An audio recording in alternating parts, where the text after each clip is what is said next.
देखिए अब है कि प्रथम स्नातक स्तरीय यानी कि सचिवालय सहायक का परीक्षा हुआ था पीटी। ये कब कराया गया था कंडक्ट? तो प्रथम स्नातक स्तरीय तो ये कराया गया था आपको 18/12/2011 को, ठीक। 2011 में कंडक्ट कराया था। तो अब इसके प्रश्न को देखते हैं, ठीक। देखिए इसका पहला प्रश्न है, इधर इसका पहला प्रश्न है कि दुनिया का नवीनतम देश कौन है? दुनिया का नवीनतम देश कौन है? तो दक्षिणी सूडान गणतंत्र दुनिया का नवीनतम देश। अगला है कि सम्राट अशोक महान जिसने कि 40 वर्षों तक भारत में राज किया था, तो उसकी राजधानी उस समय क्या था? तो उस समय जो उसका राजधानी था तो पाटलिपुत्र था, ठीक। अगला है कि ऐसा प्रथम इंजीनियरिंग स्नातक जो कि किसी राज्य में 2 बार मुख्यमंत्री बना रहा है, तो अभी तो ज़्यादा बार हो गया है, उस टाइम क्या था? तो 2 बार मुख्यमंत्री बना था। तो ये कौन थे? तो नीतीश कुमार थे। ये कहाँ से थे? तो बिहार से थे, ठीक। अगला है कि उस राज्य का नाम बताएं जहाँ से भारत में प्रथम राष्ट्रपति चुने गए। तो भारत के प्रथम राष्ट्रपति कौन थे? तो डॉक्टर राजेंद्र प्रसाद थे। ये कहाँ से थे? तो ये बिहार से थे, ठीक। चलिए अगला प्रश्न है कि सिखों के 10वें गुरु गुरु गोविंद सिंह का जन्म कहाँ हुआ था? तो सिखे के 10वें गुरु कौन थे? तो गुरु गोविंद सिंह थे। उनका जन्म कहाँ हुआ था? तो पटना में हुआ था। पटना साहिब जो होता है, पटना सिटी स्टेशन है, वहीं के आसपास उनका जन्म हुआ था, ठीक। अगला है कि 1940 ईस्वी में गठित अंतरिम सरकार में डॉक्टर राजेंद्र प्रसाद किस विभाग से संबंधित थे? 1946 में जो गठित हुआ था अंतरिम सरकार, उसमें डॉक्टर राजेंद्र प्रसाद मिला था आपको खाद्य एवं कृषि विभाग मिला था, ठीक। अगला है कि वैश्विक तापमान को बढ़ने की समस्या से निपटने के लिए अपने लोगों पर कार्बन पर लगाए जाने का प्रस्ताव करने वाला विश्व का पहला देश कौन है? तो ये आपको न्यूजीलैंड है, ठीक। अगला है कि किस क्षेत्र में वर्ष 2005 में इंदिरा गांधी परमाणु अनुसंधान केंद्र ने उल्लेखनीय उन्नति की है? ये आपको फास्ट ब्रीडर टेस्ट रिएक्टर के यूरेनियम प्लूटोनियम मिश्रित कार्बाइड ईंधन का पुनर्संधारणीकरण में किया है, ठीक। अगला है कि इच्छा मृत्यु के कानूनी रूप देने वाला पहला देश कौन है? तो ये आपको नीदरलैंड। इच्छा मृत्यु को कानूनी कौन दिया है? तो नीदरलैंड दिया है। अगला है कि कौन सा आयोग सर्वप्रथम भारत के संविधान की किसी धारा के अंतर्गत किसी निश्चित प्रावधान के अनुपालन में स्थापित किया है? तो ये आपको चुनाव आयोग करता है, ठीक। अगला है कि विश्व आर्थिक फोरम के वार्षिक बैठक का स्थल दावोस कहाँ पर स्थित है? दावोस कहाँ है? तो आपको स्विट्जरलैंड में है। अगला है कि ओलंपिक खेलों के लिए किस खेल के लिए बॉल वराकर कम प्रदान की जाती थी? मुक्केबाजी के लिए बॉल बॉल वराकर कप जो होता है किस खेल में होता है? तो ये मुक्केबाजी में होता है। अगला है कि प्राचीन नगर तक्षशिला किसके बीच में स्थित है? तो सिंधु तथा झेलम नदी के बीच में स्थित है तक्षशिला, ठीक। अब देखिए अगला है कि न्यूनतम साक्षरता वाला राज्य कौन है? तो न्यूनतम साक्षरता वाला राज्य आपको बिहार है, ठीक। अगला है कि कौन सा विद्रोह बंकिम चंद्र चटर्जी के उपन्यास अनंत मठ के प्रसिद्ध है? तो अनंत मठ में कौन सा है? तो सन्यासी विद्रोह है, जो कि वंदे मातरम में भी इसका उल्लेख है, ठीक। अगला है कि कोलंबो के अल्मोड़ा तक व्याख्यान किसके अनुभवों पर आधारित है? तो स्वामी विवेकानंद के अनुभव पर आधारित है। अगला है कि वैज्ञानिक तथा औद्योगिक अनुसंधान परिषद का अध्यक्ष कौन होते हैं? तो भारत के प्रधानमंत्री होते हैं, ठीक। अगला है कि केंद्रीय जल एवं विद्युत शोध केंद्र कहाँ स्थित है? आपको खड़गवासला में स्थित है। अगला है कि 1857 की क्रांति में किसे एक मित्र द्वारा धोखा मिला, ब्रिटिश द्वारा पकड़ा गया, ठीक ना। 1857 क्रांति में कौन थे जिन्हें जो आपको मित्र के द्वारा धोखा मिला और वो जो अंग्रेज के द्वारा पकड़ा गए? तो वे तात्या टोपे थे, ठीक। अगला है कि 1929 में किसकी अध्यक्षता में आयोजित हुए भारतीय राष्ट्रीय कांग्रेस के लिए लाहौर अधिवेशन में ब्रिटिश शासन के पूर्व स्वतंत्रता का प्रस्ताव पारित किया गया? तो ये पंडित जवाहरलाल नेहरू उस टाइम अध्यक्षता किया था। इसमें क्या किया था? आपको पूर्ण स्वराज यानी कि पूर्ण स्वतंत्रता की मांग किया गया था, ठीक।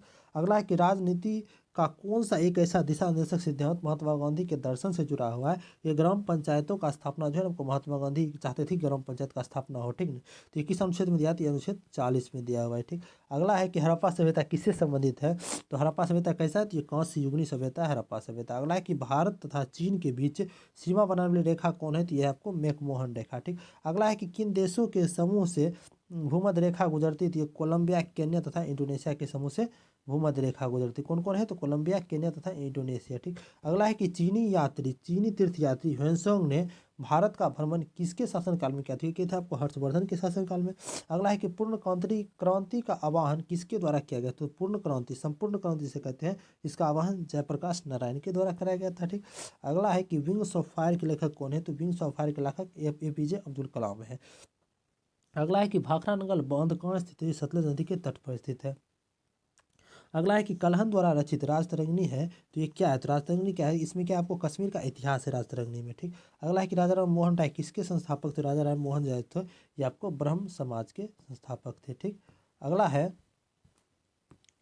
कि मैगिनॉट रेखा किस देश के मध्य स्थित है? तो मैगिनॉट रेखा जो है ये आपको फ्रांस और जर्मनी के बीच में स्थित है, मैगिनॉट रेखा। ठीक। अगला है कि सतलज नदी का उद्गम स्थान कहाँ है? तो सतलज नदी का उद्गम स्थान कहाँ पर आपके चीन में है, सतलज नदी का उद्गम स्थान। ठीक।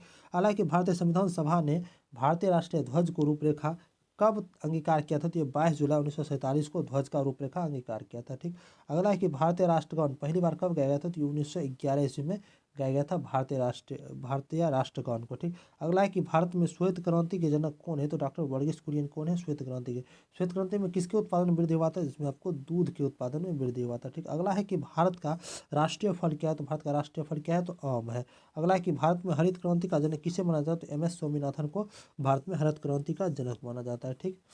अगला है कि राष्ट्रीय स्मार्ट गवर्नेंस संस्था कहाँ स्थित है? ये हैदराबाद में स्थित। ठीक। तो राष्ट्रीय स्मार्ट गवर्नेंस संस्था कहाँ है? तो यह आपको हैदराबाद में। अगला है कि वह भारतीय टेनिस खिलाड़ी जो कि फिल्म निर्माण हेतु हॉलीवुड से जुड़े हैं, यानी कि वो क्या है? भारतीय टेनिस खिलाड़ी जो कि फिल्म बनाने के लिए कहाँ चले गए? तो हॉलीवुड से जुड़ गए हैं। ये कौन है? आपको अशोक अमृतराज है। ठीक। अगला है कि लव शब्द किससे संबंधित है? क्योंकि लव शब्द जो है ये किस खेल से संबंधित है? ये आपको टेनिस से संबंधित है। ठीक। अगला है कि वृंदावन गार्डन कहाँ स्थित है? वृंदावन गार्डन जो है ये मैसूर में स्थित है। अगला एक उस राज्य का नाम बताए जहाँ पर अधिकतम संख्या में केंद्रीय रेलवे मंत्री बने हैं। तो केंद्रीय रेलवे मंत्री कहाँ पर अधिकतम संख्या बने? तो बिहार में बने। अगला है कि कौन सा बर्ड फ्लू वायरस है जिसे कि एवियन फ्लू वायरस से भी जाना जाता है? ठीक ना। तो एवियन फ्लू वायरस किसमें होता है? H5N1 को एवियन फ्लू वायरस भी कहते हैं। ये किसमें होता है? ये आपको मुर्गी में होता है। ठीक। मुर्गी को झुंड मुर्गी इस बीमारी के कारण मर जाता है। ठीक। अगला है कि मोबाइल सिम कार्ड में सिम का अर्थ क्या होता है? देखिए सिम SIM। ठीक। SIM सिम का फुल फॉर्म क्या होता है? आपको सब्सक्राइबर आइडेंटिटी मॉड्यूल होता है। ठीक। अगला है कि कौन सा भारी पिंड सायंकालीन की रात्रि में आकाश के सबसे अधिक चमकता है? कौन सा ऐसा पिंड जो चमकता है? तो ये आपको शुक्र होता है। शुक्र को क्या कहते हैं? सांझ का तारा और भोर का तारा कहते हैं शुक्र को ही। और पृथ्वी का भग्नी भी शुक्र ही कहलाता है। अब समुद्रीय शीतल पवन किस तरफ बहती है? तो समुद्रीय शीतल पवन दिन में जो है भूमि से समुद्र की ओर बहती है समुद्रीय शीतल पवन। ठीक। अगला है कि यदि एक पेंडुलम की दोलन करने वाली घड़ी को पृथ्वी से चंद्रमा पर ले जाए तो क्या हो जाएगा? घड़ी आपको सुस्त हो जाएगी। यहाँ पर क्या होगा? जी का मान क्या हो जाएगा? पृथ्वी का अपेक्षा 1/6 होता है, तो यानी कि जी का मान घट गया तो क्या हो जाएगा? घड़ी सुस्त हो जाएगा। अगला है कि एक्सरे का उपयोग क्रिस्टल संरचना के अध्ययन के लिए किया जाता है। क्योंकि देखिए क्योंकि इसमें क्या होता है कि एक्सरे की तरंगदैर्घ्य तथा क्रिस्टल के अंतराणविक की दूरी के परिणाम की कोटि समान होती है, इसी कारण से इसका उपयोग किया जाता है। ठीक। अगला है कि देखिए अगला है कि प्रकाश संश्लेषण का अंतिम उत्पाद क्या है? यानी कि प्रकाश संश्लेषण का अंतिम उत्पाद क्या है? तो आपको कार्बोहाइड्रेट है प्रकाश संश्लेषण का अंतिम उत्पाद। अगला है कि जब प्रकाश की तरंग वायु से कांच में जाती है, कांच से होकर गुजरती है, तो तब कौन सा परिवर्तनीय होता है? यानी कि वायु में कांच से गुजरेगा तो उसमें देखिए तरंगदैर्घ्य और वेग परिवर्तन होता है। आवृत्ति पर जो है कोई प्रभाव नहीं पड़ता है। ठीक। आवृत्ति पर कोई प्रभाव नहीं पड़ता है। अगला है कि मनुष्य के नेत्र में रेटिना पर कैसा प्रतिबिंब बनता है? तो मनुष्य के नेत्र में रेटिना पर वास्तविक तथा उल्टा प्रतिबिंब बनता है। ठीक। अगला है कि सीमेंट की ग्राइंडिंग प्रक्रम के अंतर्गत क्लिकर चूर्ण में जिप्सम मिलाने से क्या उद्देश्य है? क्योंकि जिप्सम किस कारण से मिलाते हैं सीमेंट में? तो इसी कारण मिलाते हैं कि इसमें सेटिंग की दर को त्वरित करना है, क्योंकि वो जम जाएगा जल्दी से, इसी कारण से इसमें क्या करते हैं? जिप्सम को मिलाते हैं। अगला है कि प्राकृतिक गैस का मुख्य अवयव क्या? तो प्राकृतिक गैस का मुख्य अवयव क्या होता है? तो मीथेन होता है। ठीक। अगला है कि पौधों में क्लोरोफिल बनाने के लिए कौन सा तत्व सहायक होते हैं? तो क्लोरोफिल बनाने के लिए सहायक होता है आपको मैग्नीशियम। ठीक। अगला है कि वह तापक्रम जिस पर कि सेंटीग्रेड तथा फ़ारेनहाइट थर्मामीटर में रीडिंग एक समान होता है, तो ये -40 डिग्री पर होता है। ठीक। अगला है कि कौन सा पदार्थ नाभिकीय रिएक्टर में मंदन का काम करता है? तो भारी जल आपको मंदन का काम करता है। अगला है कि एस्बेस्टस के कारण होने वाला प्रमुख रोग क्या है? तो एस्बेस्टस से होने वाला रोग कौन है? तो एम्फेसेमा। एम्फेसेमा क्या आपको एस्बेस्टस से होने वाला रोग है। अगला है कि इंसुलिन किससे उत्पादित होता है? इंसुलिन जो है आपको पेनक्रियाज यानी कि अग्नाशय के बीटा सेल से उत्पादित होता है। ये किसको नियंत्रित करता है? तो आपको शर्करा को नियंत्रित करता है। अगला है कि मनुष्य के शरीर में प्रमुख पैरों की हड्डियां कौन है? तो फिबुला तथा टिबिया क्या है? आपको पैर की हड्डी है प्रमुख। ठीक।